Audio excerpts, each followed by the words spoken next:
Hey guys, so we're in Oakdale, Long Island, and we just finished this project. This project we did all new windows in the front of the house. We added a window on the side of the house and closed up an exterior door. All new siding, did a full kitchen, dining room, and we did a small extension off the back of the house. So let's go take a look.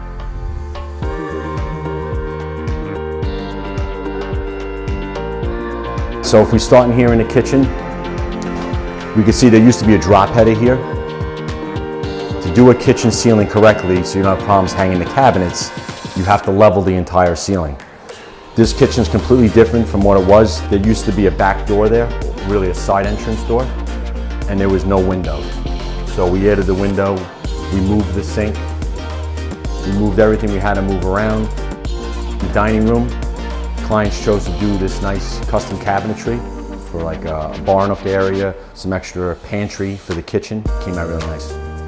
This is also a new front door.